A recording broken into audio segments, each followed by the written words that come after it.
আলাইকুম। আজকের ভিডিওতে দেখাবো আমি 5 বছরের বাচ্চার জন্য ফতুয়া কাটিং। এটি হলো আপনার ধুতি সেটের সাথে পরতে পারবে এই ফতুয়াটি বা কামিজটি। তো আপনারা মনোযোগ সহকারে দেখুন, ভিডিওটি স্কিপ না করে সম্পূর্ণটা দেখার চেষ্টা করবেন, তাহলে একবারই পারবেন।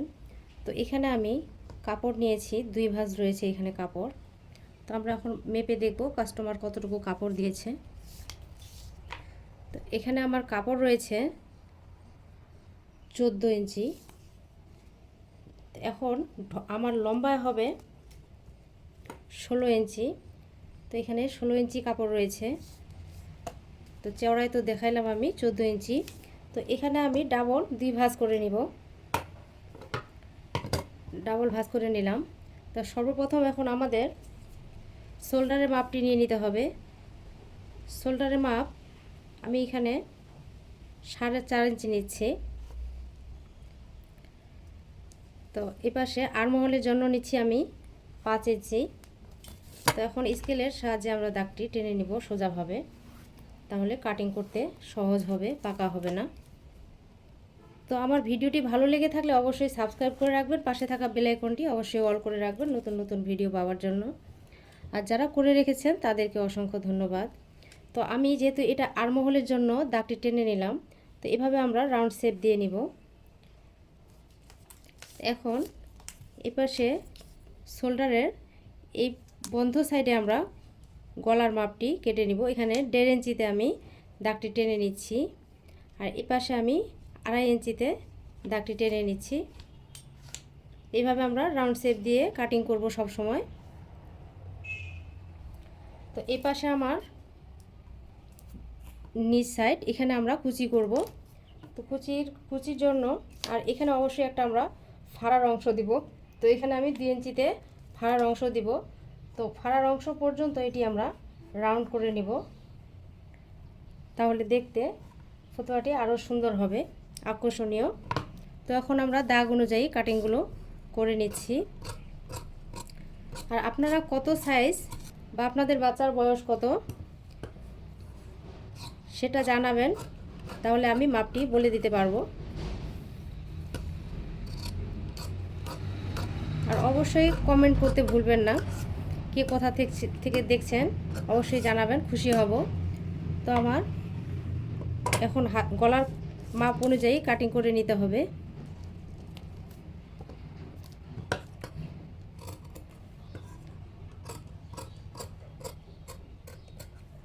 তো আমি ধুতি সেটের সালোয়ারটি বানিয়ে নিলাম। আপনারা দেখতে চাইলে অবশ্যই কমেন্ট করে জানাবেন, তাহলে আমি ভিডিওটি দেখাবো আপনাদের। তো এখানে আমার ফতুয়া কাটিং করা হয়ে গেল, এই যে দেখুন।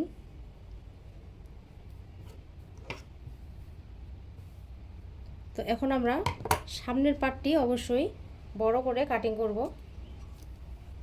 গলাটি একটু বড় দিতে হবে, পিছনে একটু ছোট।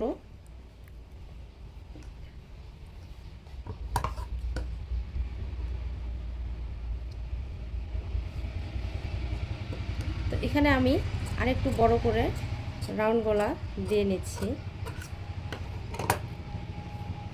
তো এখানে আমি আরেকটি, যেটি দিয়ে আমি ধুতি সালোয়ারটি তৈরি করছি, সেই কাপড়টি দিয়ে আমি এখানে ডিজাইন করব। তো আমার বেঁচে যাওয়া কাপড়গুলো থেকে আমি এই কুচির কাপড়টি কেটে নিয়েছি। তো কুচির কাপড়টির আমার চওড়ায় দিয়েছি এখানে 2 ইঞ্চি, আর লম্বা যতটুকু পরিমাণে কুচি লাগবে সেই অনুযায়ী আমরা কেটে নিব, কারণ ঘন কুচিও দিলে ভাল লাগবে। তো এখন আমি সেলাইয়ে যাচ্ছি, তো আপনারা সঙ্গে থাকুন। তো এখন আমরা এই গলাটিতে কিভাবে ডিজাইনটি লাগিয়ে নিব দেখুন। তো এখানে আমার গলা অনুযায়ী কাপড়টি কেটে নিতে হবে। তারপর অবশ্যই এই জায়গাটি আমাদের ফাঁকা দিতে হবে। এখানে আমি বোতাম লাগিয়ে নিব।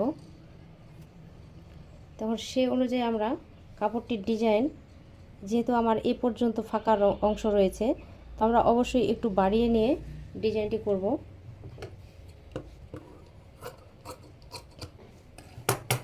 এখন আমরা এই কাপড়টি এভাবে করে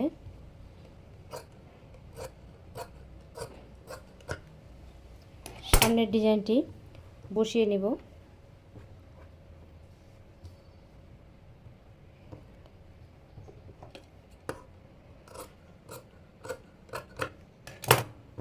তো এখানে আমার ফাড়া অংশটি রেখে দিলাম, যতটুকু প্রয়োজন সে অনুযায়ী আমরা নিব।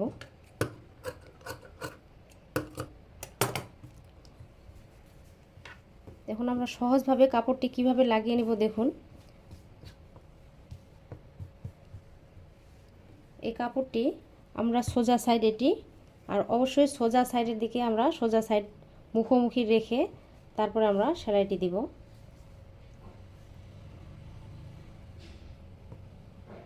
তো আমরা এভাবে করে গলাগুলো বসিয়ে নিব। তো আমরা যেহেতু এখানে বোতামটি লাগিয়ে নিব, এই বোতাম লাগানোর জন্য এটি একটি আংটা তৈরি করে নিলাম। তো আমরা এই জায়গাটিতে এটি রেখে আগে সেলাই করে আটকিয়ে নিব, তাহলে আর পরে কাজ করা লাগবে না বা সেলাইটা দেখা যাবে না।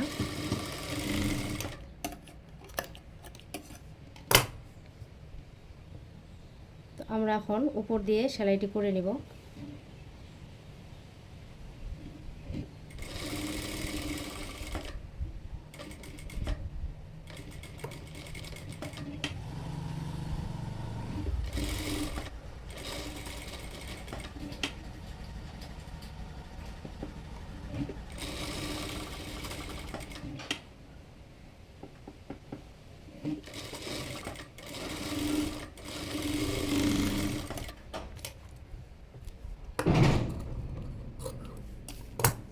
তো আমি এভাবে বসিয়ে নিয়েছি, এখন আমরা সোজা সাইড করে নেব উল্টে নিয়ে।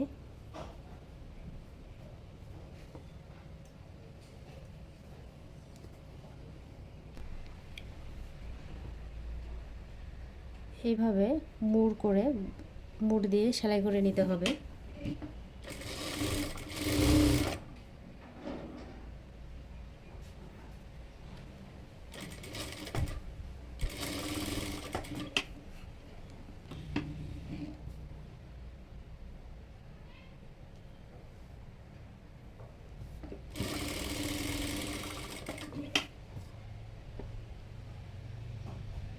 তো আমার এইভাবে সম্পূর্ণভাবে বসিয়ে নিলাম।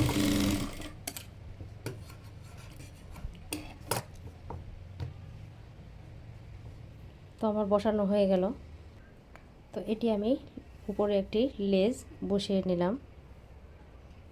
তো আপনাদের লেজ থাকলে বসিয়ে নেবেন, না থাকলে এমনি সুন্দর লাগবে দেখতে। তো এখন আমরা এখানে কুচিগুলো লাগিয়ে নিব আর হাতার পট্টিগুলো লাগিয়ে নিতে হবে, পাইপিংগুলো। তো এটি আমার পিছন পার্ট। তো এখন আমি সামনের পার্টটি এভাবে বসিয়ে নিয়ে শোল্ডারগুলো সেলাই করে দিব।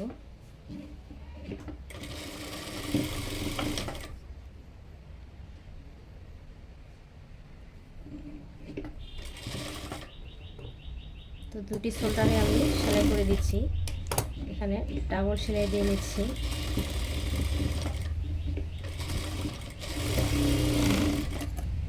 শোল্ডারটি লাগানো হয়ে গেল।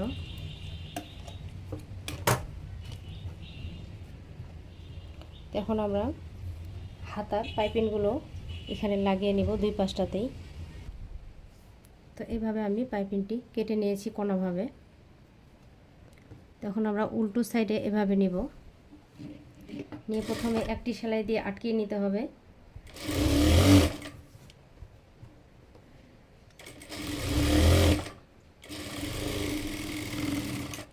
তো আটকিয়ে নিলাম। এখন আমরা এভাবে মুড় দিয়ে সেলাই করে নিতে হবে।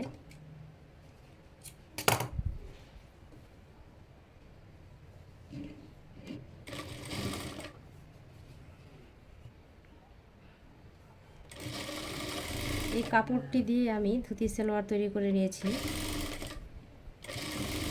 তো আমার সালোয়ার হবে এই প্রিন্টের কাপড়, একটু ছোট করে একটি ওড়নাও দেব আমি প্রিন্টের কাপড় দিয়ে, তাহলে অনেক আকর্ষণীয় লাগবে দেখতে। তো আমি এক পাশটাতে পাইপিংটি লাগিয়ে নিলাম। তখন আমরা এই পাশেও একইভাবে করে লাগিয়ে নেব। তো আমার দুই সাইডেই পাইপিংটি লাগানো হয়ে গেল। এখন আমরা কুচিগুলো লাগিয়ে নেব এভাবে করে নিচের অংশে। তো আমি এই যে কুচির কাপড়টি নিয়েছিলাম, এখন আমরা এভাবে ডাবল ভাঁজ করে নিয়ে তারপরে এরকম করে আমরা সম্পূর্ণ কাপড়টি কুচিগুলো তৈরি করে নেব, তাহলে লাগাতে খুব সহজ হবে, তাড়াতাড়ি হবে।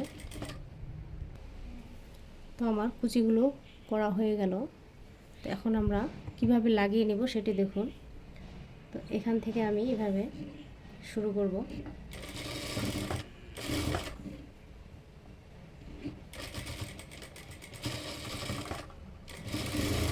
এভাবে সম্পূর্ণটাতে আগে একটি সেলাই দিয়ে লাগিয়ে নিচ্ছি, তারপরে আরেকটি চাপ সেলাই দিয়ে লাগিয়ে দিতে হবে, তাহলে বসে থাকবে। এই ফতুয়াটি আপনি স্কার্টের সাথেও পরাতে পারবেন, কিংবা ধুতি সেটের সাথেও বাচ্চাকে পরাইতে পারবেন। তো আমি যেখানে কেটে নিয়েছি। তো এখন আমার এইভাবে করে কুচিটি বসিয়ে নিতে হবে যেন এই পাশে সোজাভাবে থাকে। সেলাইটি না দিলে সবসময় এইভাবে হয়ে থাকবে, কুচিটা এরকম সোজা হয়ে থাকবে না। আপনারা এইভাবে চাপ সেলাই দিয়ে বসিয়ে নেবেন কুচিটি। তো আমি সামনের সাইডে লাগিয়ে নিলাম, এভাবে এখন আমরা পিছন সাইডে লাগিয়ে নেব।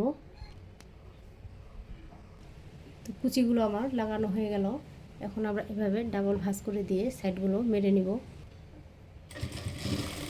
তো আপনাদের বাচ্চার ঢোলা যার যতটুকু সেই ওজনে সেই মাপে আপনারা সেলাইটি দিয়ে নেবেন।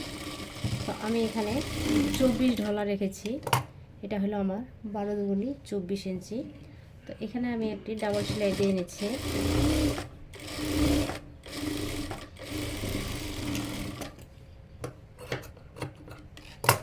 আমরা অপর পাশেও এভাবে করে সেলাইটি দিয়ে নেব।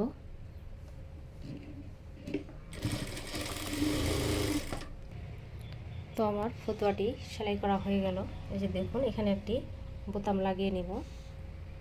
এই দেখুন, অনেক সুন্দর একটি আকর্ষণীয় ফতুয়া কাটিং। তো আজ এ পর্যন্তই। ভালো থাকুন, সুস্থ থাকুন। আল্লাহ হাফেজ।